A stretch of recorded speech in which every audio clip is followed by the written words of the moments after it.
Hi YouTube, welcome back to Wtf Rc Cars. So we're carrying on with the Kamtec build. We got the rolling chassis pretty much done and we should be able to get it finished off in this one. So let's bring in for a close-up look and see how we get on. Right, so first thing we're going to be fitting is our 27 turn silver can Core RC motor, and make sure it's stapled up and go inside it. So for this we're going to need 2 of the screws. I'm not sure if we're meant to use 2 at washers, but I'm going to see if they'll fit. So these are the 2.5mm screws.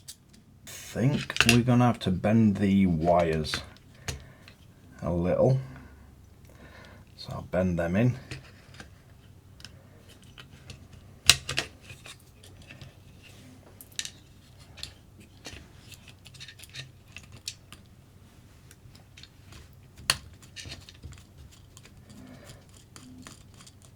So it looks like one lines up fine. See if we can get the bottom one lined up. So let's see if we can get the bottom one in.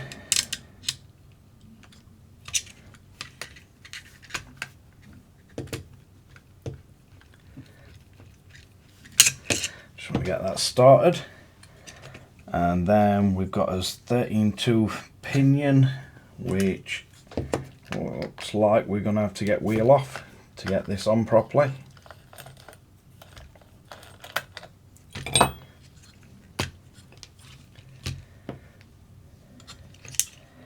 It will make setting it up a lot easier.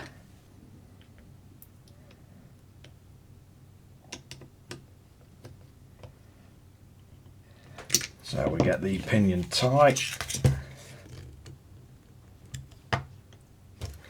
And basically I'd just like to have a little bit of play all the way around. I want the gearing nice and free, and we can stick these wheels back on for the time being. So now we're going to need to move on and get us radio gear all fitted. We're going to need to center our servo, so I'm going to get the Flysky FGR4 receiver. Let's get that into channel 1, and then first off I'm going to update the firmware on this.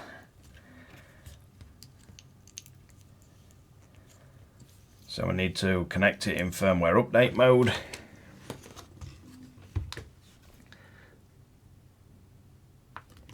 Welcome to Noble. We're going to get us transmitter and select a new model memory.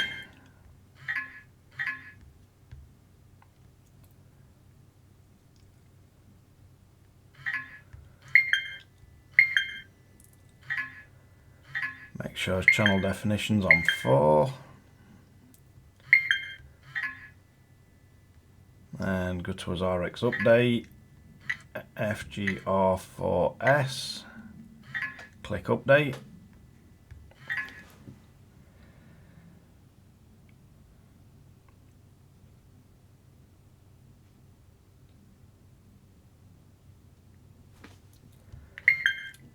So once we've got it updated,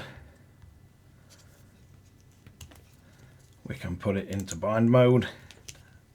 Just power cycle it. It's a classic. Binding successful.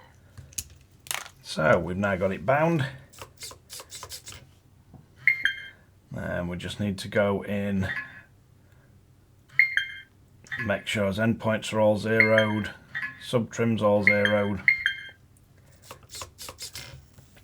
Then we can power it off. Signal lost. Shutting down. So now we're going to need to fit our servo. So we can remove the 2 screws that are just placed in it to keep them safe earlier.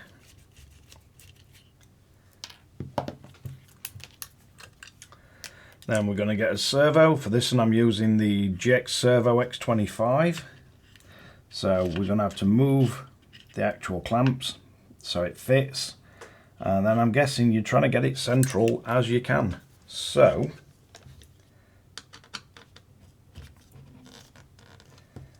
let's just loosen these off so they can move.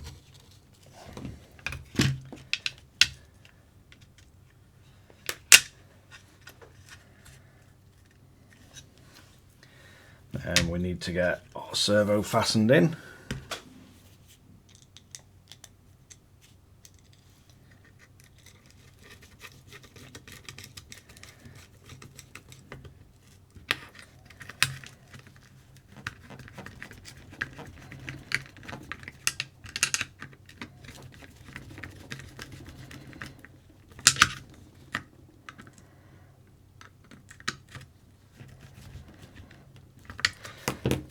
And it certainly looks like on this one, all the way over to the right is going to be central.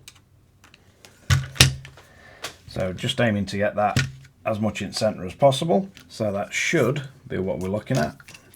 Now we need to get our servo saver built up. For this one, I'm going with a Core RC CR291 servo saver, and these come with pretty much everything you're going to need to mount it. These are for a 25 spline servo, so it does come with a screw that fits this servo. You get these two plates that you can snap off and mount behind the actual servo saver if we've got enough room with the ball studs, just to make it a bit stronger. The only other thing, it does come with a drill bit to drill the actual servo holes out so you can make your servo fit your ball studs. So let's see how this is all going to go together, and I think at this point I'm also going to swap out the stock suspension steering parts. So rather than the stock tie rods, I'm going to use the Schumacher parts. So they're adjustable turnbuckles. So let's see what we need. So for this part, it's telling us, or they advise to use the middle of the holes.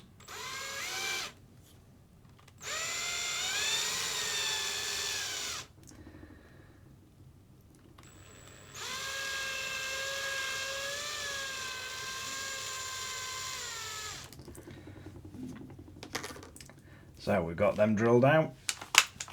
That is an impressive little drill bit, it's really sharp.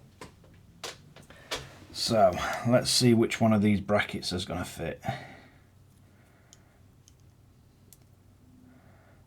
think we're going to be back with the shorter one. So if we just get that off.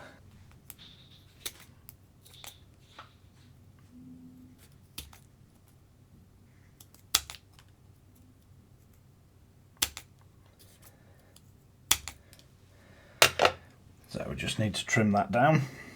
Should make it nice and neat now. So let's see if these are long enough. Looks like we might get away with that.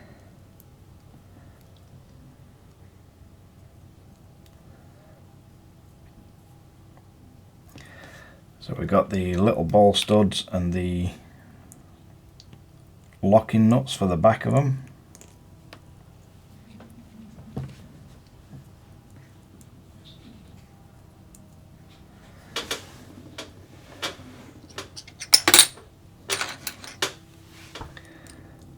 So we're just going to need to tighten these up.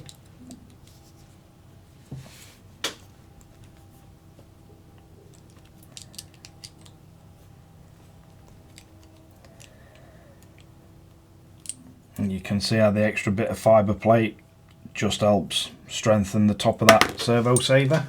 So let's see how close to centre this is. That looks pretty close. So we then need to fit our servo screw. So you can either use this screw that comes with your servo or the one that comes with servo saver. whichever seems to fit better. Just make sure it's not stopping your servo moving.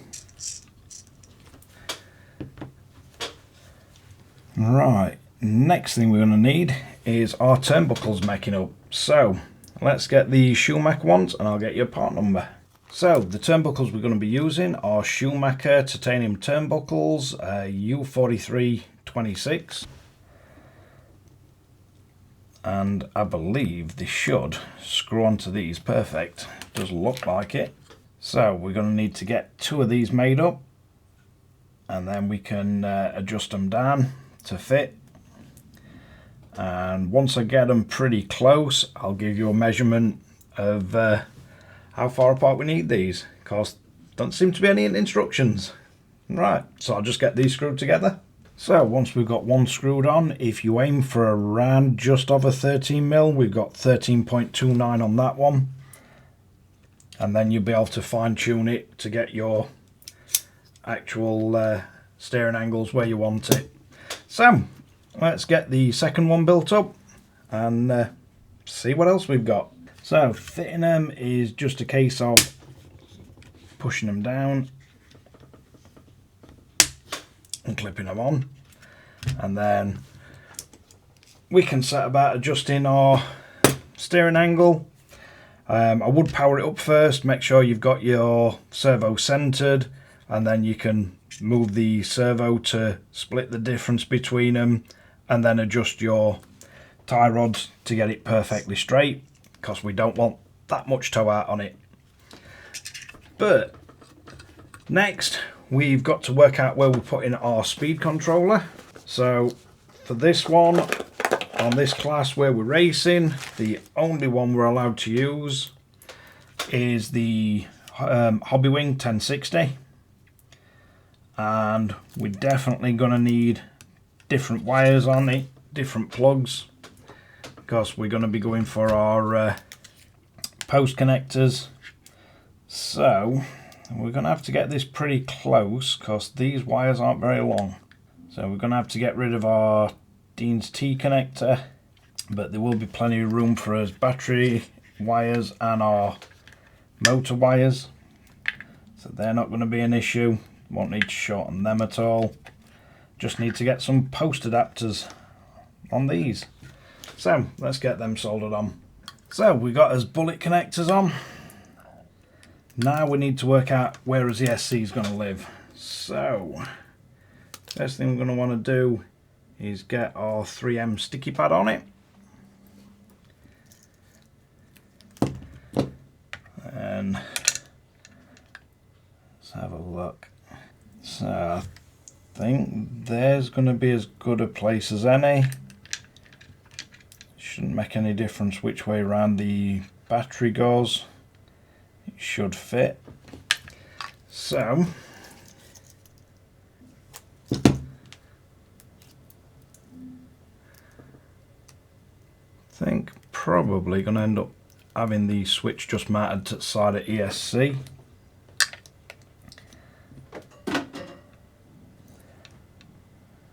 So I should be able to get to it nice and easy there. So we'll stick that in.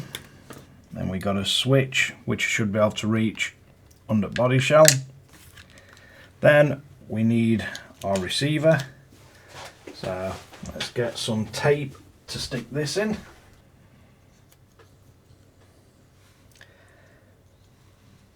Alright, so for the receiver, and stick that in the middle, keep it out way of all interference. So we're going to want a servo plugging into channel 1. We're going to want as ESC in channel 2. And we just need to tidy all this cabling up. Now normally I'd suggest cutting these cables down, but as I swap a lot of stuff around for reviews, it's not always the most convenient thing for me to do. So I just tend to tidy them up best I can. So now we need to find out which way round his motor's going to go. So if we just drop his batteries in, and I never remember which way round these like to work. So if we get that on, then as transmitter. Welcome to Noble.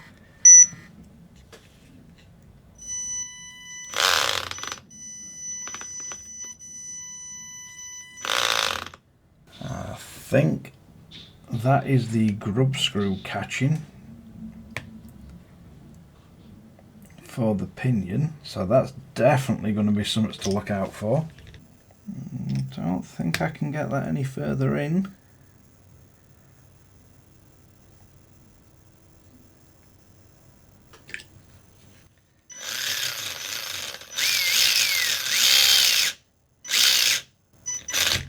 But that's us forward and brake.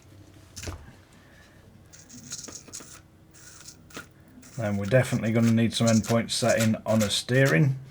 So I'll get my turnbuckle adjusters and see if we can dial this steering in. So quick tweak on these, got them both down to around 15.2mm gap in between them both, and looks like the steering's pretty central, so we just need to trim as endpoints.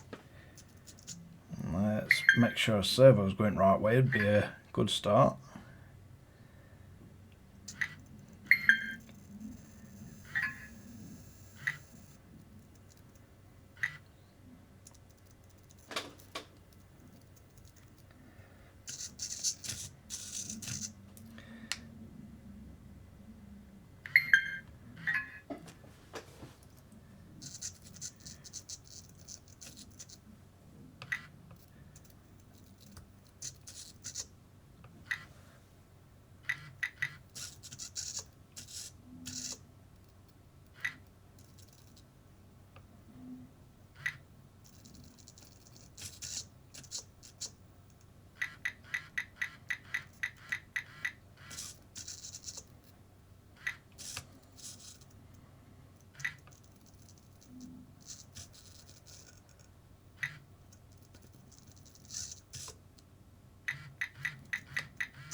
Let's see what his endpoints are looking like now.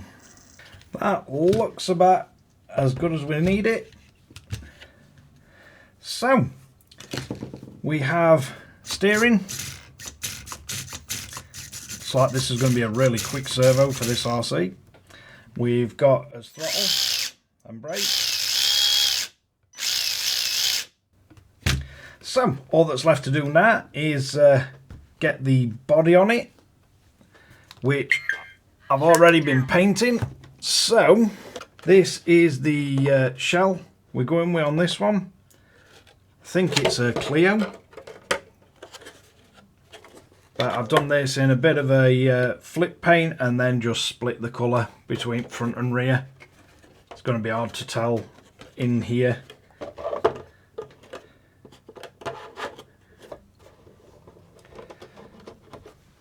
So that is how we're going to sit. Now I just need to sort some of these body clips out because I like to bend the ends of them. Just makes them easier to get on and off. So if we get two of them on front, and the back on this body shell seems to fit really tight. So the back clips on like that. And that is pretty much our little RC. Really looking forward to getting this a blast around and racing it. We've got the huge wing up back. I'm going to have to swap the tyres over for the ones that we're actually going to be using for racing, because I think these are a little bit hard for the track we're going to be on. But that's the little Kamtec finished. Should be quite a fun, interesting little RC to race. But let's wrap this one up. So there we have it. That's the little Kamtec hot rod or hot hatch, depending on which way round you want to build it. And that's the funky paint scheme body shell that we've got for it. So hopefully I'll get a chance to run this and give you some feedback on how much fun it is and how it actually drives. But thanks again for watching Wtf Rc Cars. If you like this kind of content, don't forget to like and subscribe, hit the notification bell, share to friends and family, and catch you guys again in the next one.